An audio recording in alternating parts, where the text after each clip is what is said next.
Welcome to the Fire and Earth podcast with your hosts, Jason Mefford and Kathy Gruver. Fire and Earth, giving you the keys to unlock your limitless potential. Welcome to the Fire and Earth podcast. I'm your co-host, Jason Mefford. And I am Kathy Gruver, and we are coming to you on this slightly overcast California day to just go through a couple little topics again today. We thought we'd do some little short ones. And I'm about to go on a big trip. I'll have returned from said big trip by the time this airs. But we thought we'd talk about travel today and how travel can expand your consciousness, how experiencing different cultures, different areas, heck, different restaurants down the street from your own house can help you grow, evolve, and be a better person. So Jason, let me ask you a question. If you could get on a plane and go anywhere, money, safety, not a factor, where would you go? Well, I've only been to like 38 countries in the world, so I've still got a lot that I have to cross think I off. can name 38 countries. How did you been to? I can't name 38 countries. You can't name 30? Yeah. No, I've been to Maybe. 48 of the 50 states. I've still got West Virginia and Hawaii to do. And I've been, I think it's 38. I kind of keep track of the different countries that I've gone to. So over the time I've been to a lot of different places. There's where would I go and get on a plane right now? Yeah. If money and like safety wasn't a problem. Yeah, it kind of varies because there's a lot of different. I would probably say right now South America, someplace, because that's that and Antarctica. Yes. Are the two continents that I haven't been to yet. So I want to go to Peru and some of those places like the Machu Picchu. Yes. But I've always thought of one trip to where I'd go to South Brazil, Sao Paulo, Rio, and then take the little hop down to Antarctica. So that way I could cross off both of them. I don't know what there is to do in Antarctica other than look at penguins, but I want to be able to say that I've been there, and it's a cool place. Metallica is the only band who actually has played in Antarctica. So they played on all 7 continents. Yeah. Wow. So I'm with you. Okay. So I only have also 2 states to go to. Do you? Okay. Mine is Delaware. And oh my God, I'm totally blanking. Montana. Really? Which you think I would have been to Montana. I've been all around Montana, and I grew up back east, so I was all around Delaware, just never have gone. So those are my 2 states. Well, you might have been to Delaware. Did you blink when you were driving? Well, I actually called this years ago when I started to look at this, because someone had posted the which states have you been to, and I realized, holy shit, I've been to like almost all the states. And I called my dad. This was years ago when he was still alive, and I said, so when I was a kid, I'm sure we drove to Delaware, right? And he goes, no, I don't think so, Kath. And I went, no, seriously, we've been to Delaware, right? And he goes, why would we? It's on the other side of the state. Like if we were going somewhere, we would just head south. And I went, well, crap. So I've still not been to Delaware. And I really, really want to, next I'm back, I'm going to drive out of the way to go. And then same thing with you. I've never been anywhere in South America. And next year we're planning a trip to Machu Picchu. And you are? I would, next September. And then I would love to go to Antarctica. So I've also never been to Asia. So in 2024, the trip is going to be Cambodia and Vietnam. Oh, see, and those are I've been all around down there in the Southeast. I've been to, Singapore, Malaysia, Thailand, but Cambodia and and Vietnam are still on my list. Well, because I think you just went to the Cambodian exhibit that we had here in LA too, right? We went to that as well. Angkor Wat. It was so incredible. I've always wanted to go there, and it's like, plan the trip then. And that's going to be one of those like you need tours. That's going to be a lot of planning. So Eric's mom is actually. We were talking to her about how we want to go to Machu Picchu, and she was planning on going anyway. So she's got sort of a group together. So we're all going to go with her next year. So that'll be really fun.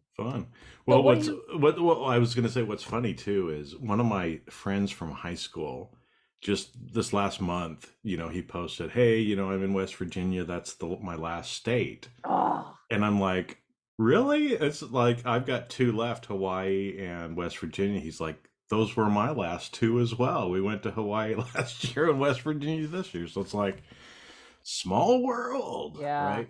Well, and it's most people guess things when I say I've only got 2 left, they guess things like, oh, you've probably never been to North Dakota. You've probably never been to Kentucky. You probably, and I'm like, speaking, right? I mean, we get to travel all over the place for that. And being that I grew up on the East Coast, I did all of that. And then driving cross country, I killed off a lot of those flyover states in the middle. And then with speaking, I was just in Nebraska. And the woman who booked me for that conference said, bet you've never been to Nebraska. And I said, I was in Nebraska 4 years ago today, actually doing a sleep conference. So, you know, I love traveling. I've even as a kid, the thought of like experiencing other things. And, you know, we've talked a lot about going for it and stepping outside your comfort zone. And to me, getting to experience, I mean, frankly, even in this country, how other people do things, right? How the sensibilities and the foods and the customs and the traditions. And when I went to Cuba, when I went to the Middle East, when I went to South Africa, you know, experiencing other people just living their daily life. You know, I just want to sit there and like watch for a while, not a long time. I want to experience the things too, but it's like to observe just other cultures to me is one of the most consciousness expanding things that you can do. What's been your most unique experience when you travel?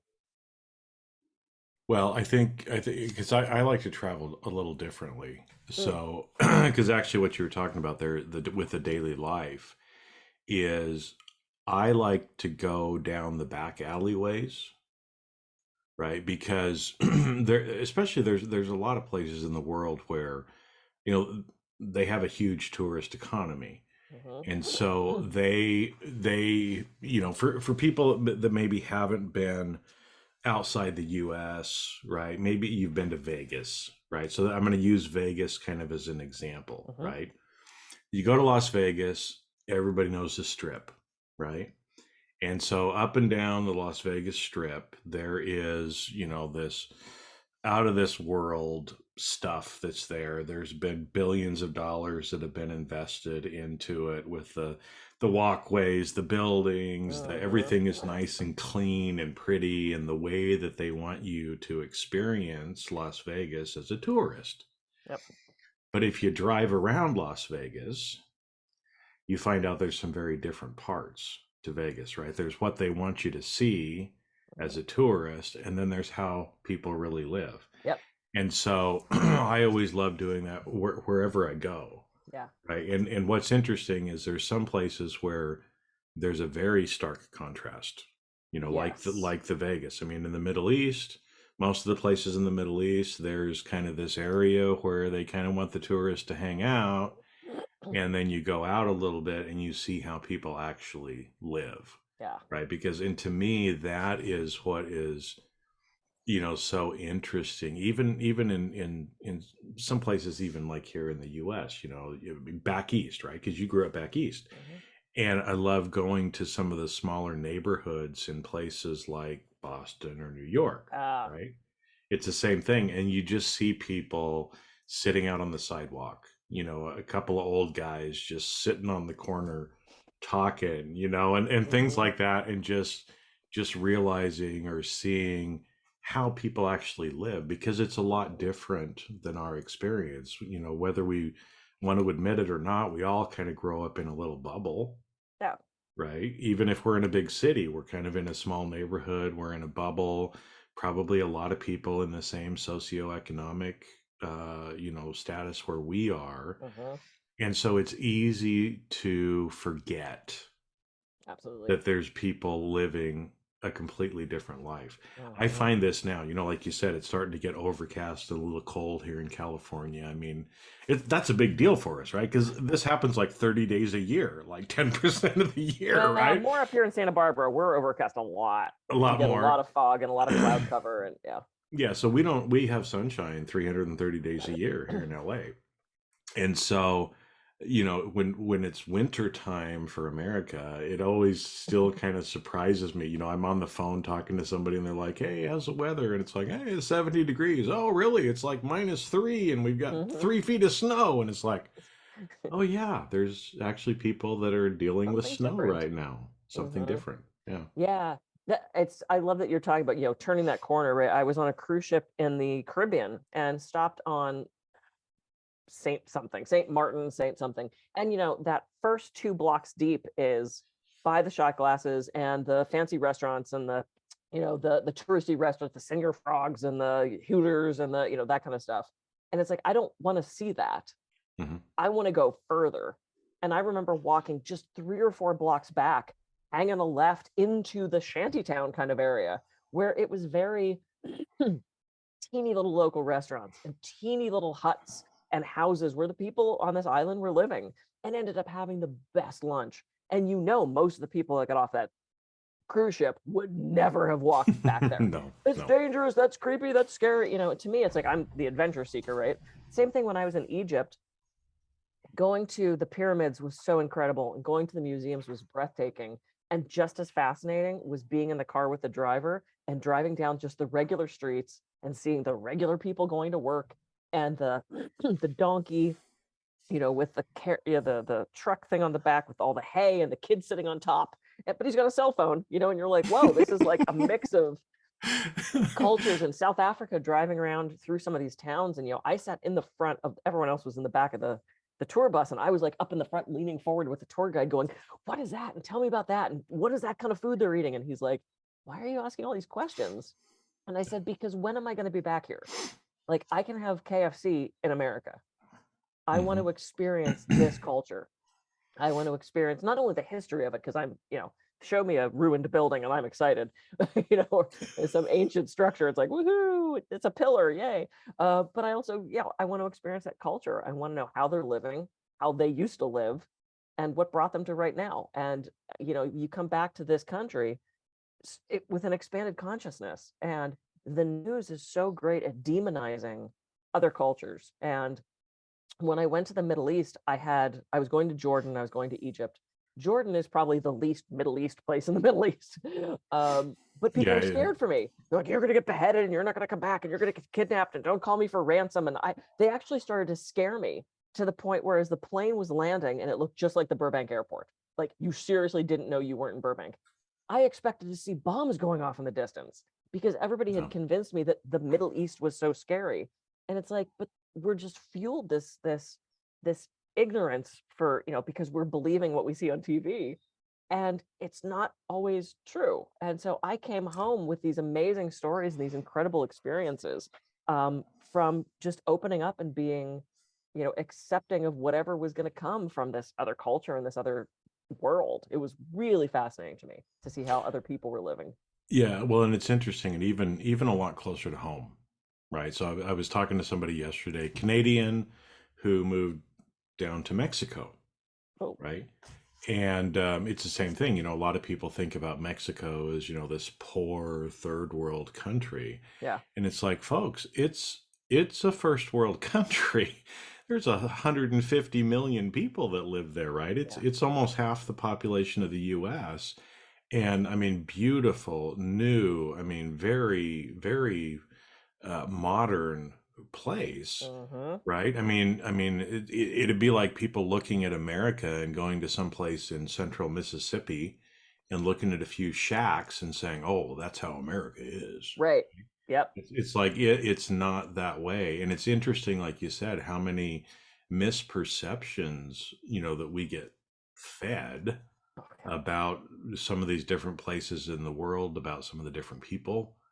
What they're like, and until you go out and you actually experience it, you don't know what's real, because you're just relying on somebody else's opinion.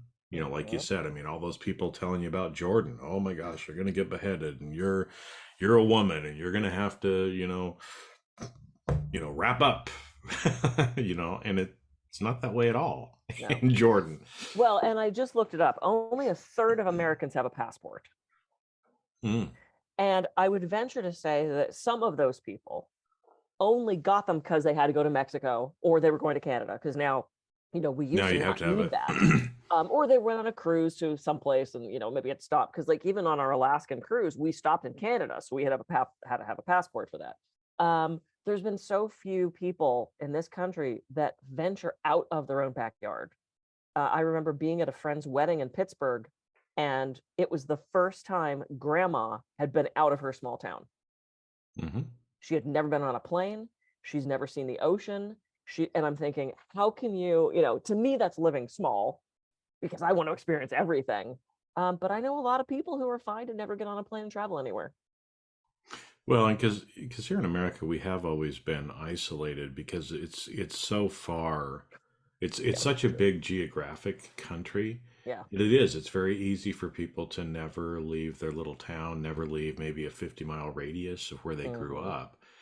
And it's interesting, too, again, kind of the culture differences between, here in America versus Europe, right? Where it's Yeah, like the countries are so much smaller and people are moving around all over there. I mean, you go to Europe and it's not uncommon.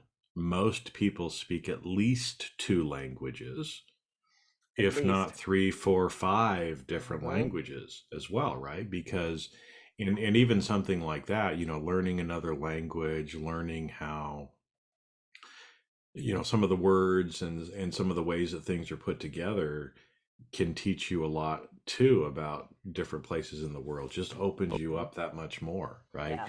And I think the more that you do that, um, the more you realize that a lot of the stuff you're told is just bullshit, Yeah, right? absolutely. Because it's somebody else's opinion, it's some stereotype, it's some, whatever, for whatever reason that people are telling you, and it's just not true. And the only way that you can know is to actually experience it. Yeah. Yeah. And let's take the other side of this. Travel is expensive. Hmm? Travel is a privilege. To get to hop on a plane and go, like I said, we're about to head to London and Ireland, and it's a huge privilege that we have the funds to be able to do that. There's still a way to experience other cultures. There are so many travel shows on TV, so many videos on YouTube now of I remember watching there was a TV show, it was this like 3D remodeling of the Parthenon. And it was showing Mm. them how they were rebuilding it and where it came from and what they built and what was under it beforehand. And they had all this, amazing like CAD 3D modeling of what this would have looked like when the ancient Greeks were there. I almost said ancient Egyptians. That's not right. Ancient Greeks were there. And it was just so cool to watch and to learn about where we came from and the history of this world. And to your point about it's easier to travel in Europe, yeah, you hop on a train and you're in another country in 2 hours. Hmm. You drive for 2 days and you're still in California. And people don't know Literally, that. if you go north to south, yeah. Yeah. I've overheard people at the airport going, yeah, we're staying in Sacramento, but tomorrow we're going to get up and we'll do San Diego, and then we're going to do LA, and I'm like, oh no, like that is not how that works. They thought they were just going to Unless you're drive. hopping on a plane, you're not driving around that. Yeah, they're like, yeah, we'll do San Francisco, and then we'll head to San Diego in the morning, and I'm like, oh, that is not how that works here. No, well, and it like you said, there's a lot of opportunities, even if you physically can't go. There's a lot of travel shows, there's a lot of documentaries and other stuff about some of these places. I mean, growing up, my mother, she subscribed to National Geographic. Yeah, So as a little kid, part of my, Wanderlust, for wanting to travel was looking at those National Geographic magazines and seeing some of these yeah, different that's places. true. And now having been able to go to some of those places, it's almost what's interesting too is it makes things richer for you when you see those places on TV, right? So especially because I know you lived here in LA too. I mean, you're kind of familiar with the area. So if you're watching, a TV show or a movie that's actually based here, right? And you've That's been to exciting. that place before, you're like, oh, hey, they're on whatever, right? Street, Yeah, or oh, there's the whatever, right? It just kind of brings that to life to you more. And so again, a lot of those places where I've traveled to, even if I'm watching something like that, it makes it kind of come to life more, sure. because I've been there. But the other thought that I had too is, yeah, like you said, it's a privilege. We should be grateful, to be able to do that. I mean, my gosh, all the places that I've been in the world, how Hmm. grateful I am to have been there. But even if you don't have a passport, you can't go hop on a plane. There's places, even here in the US, right, where you can go and still kind of experience that. So, Absolutely. as an example, here in the LA area, there's a part of LA where there's the highest concentration of Vietnamese people outside of Vietnam. Well, you want to experience Vietnam without going to Vietnam, you can go hang out there. Mm-hmm. The Yep, we went to restaurants, the people, you're going to hear a bunch of absolutely. Vietnamese spoken. And so you can still kind of experience some of that stuff, even in some of these big cities. I mean, we have little Ethiopia, there's, Yeah. Koreatown, Japantown, Chinatown. Yeah. Chinatown. We went down to Olvera Street one day and walked around with the street vendors and listened to the music. And there's cultural pockets everywhere. And the other thing I was going to say, if you are privileged enough to travel, share that with people. Like I remember when I was in Italy and I was there for a conference, but I spent so much extra time because Rome was like so high on my list. And every day I would kind of post what I did that day. I'm like, here's what food I had, here are the things I saw. And my ex, not ex at the time, but my ex was like, okay, enough with the pictures of the food. Like, no one cares. Stop posting all these pictures. And I was like, well, then don't look. Like, you don't want to see the pictures, don't look. And I remember I woke up one morning, of course, with a time difference, and a friend of mine had private messaged me on Facebook, and she said, Kathy, thank you so much for sharing all this. She's older, she's kind of homebound, and she said, I don't get to travel anymore. She said, so every day I wake up and I get on Facebook and I go, what are Kathy and I doing today? And she felt like she was with me on this trip. So it's like, if you are somewhere, share what you're doing, do a quick little video, share those experiences that you're having, because just that cycles out and makes people, get to live that with you. They get to have a richer life through you. And because one of my friends, her and her husband, they're retired and they're doing, I think, about a 6-month trip now in Europe, where they're actually going and living, certain places. And then I think they're going to do like some house sitting and other things like that, right? So that they can kind of be in a place for a month watching a house or watching pets or whatever, but they can venture out. And they're doing that. They actually started a Facebook group and are posting, a bunch of their, the videos and pictures and other stuff like that. Cool. So yeah, you can vicariously, right, kind of tag along, which is really fun. I love it. And you can always I have relatives that used to do a house swap. They would go to Italy and the person from Italy would go to their place in San Francisco and they would do a house swap. There's a whole organization that handles stuff like that. There are ways to travel with budget. I mean, there are ways to work it out so that you don't have to spend thousands of dollars to travel. You just have to look for it. You have to get creative with it. So yay. So everyone go out, travel, experience things. And if you can't, do a Google search, watch some videos of some ancient places or some modern places. You get to experience so much now. The world is literally at our fingertips being online. So any final thoughts, Jason? No, I think we've wrapped it up. I mean, I know I can tell from personal experience that, again, travel has just opened my mind up so much, right? In the last few years, I haven't traveled very much, but it's, that's going to change again. Yeah. But there's nothing, I mean, to me, I've spent hundreds of thousands of dollars on formal education, but travel, really gives you an education at a different level. There's nothing different than, I mean, I remember here was one of the stories. I had to go between Abu Dhabi and Dubai, which is, an hour and a half, 2-hour drive, something like that. And so I was on a bus. I took a bus, one of those kind of luxury motor coachy kind of things, right? That you pay for. Picks you up one place, drops you off the other place in the other city. And I remember sitting next to a man who was Russian. And here we have 2 hours on the bus. He spoke very little English. I spoke very little Russian. But somehow for 2 hours, we communicated. And we tried to share with each other as much as we could, with hand signals and the little words and things that we knew, but to share about where we were from. And it was just a beautiful experience. And I've had experiences like that literally all over the world, that there's just nothing like connecting with another human being that has completely different backgrounds and just being curious and understanding what their life is like. I mean, it makes me so grateful for who I am and where I live and what I've been able to experience, but also makes me more compassionate and understanding of people who are different than me, right? Yeah. Because I think a lot of times the people who are so judgmental and hateful and angry, I think so much of the time those people, they just are afraid Yeah. of anything that's different because Sure. they've never experienced it and they've never kind of gone there. And once you do, a lot of those things kind of fall away, and you just see the world in a completely different way. So Yeah. And that's one of the joys of getting out of your town and doing that kind of travel. So yay, I loved that ending. All right, go out, travel, or like I said, get online and travel. You can do it that way. you can do it that way too. There's virtual stuff you can do. Oh, absolutely. I'm Kathy Gruver. I can be reached at kathygruver.com.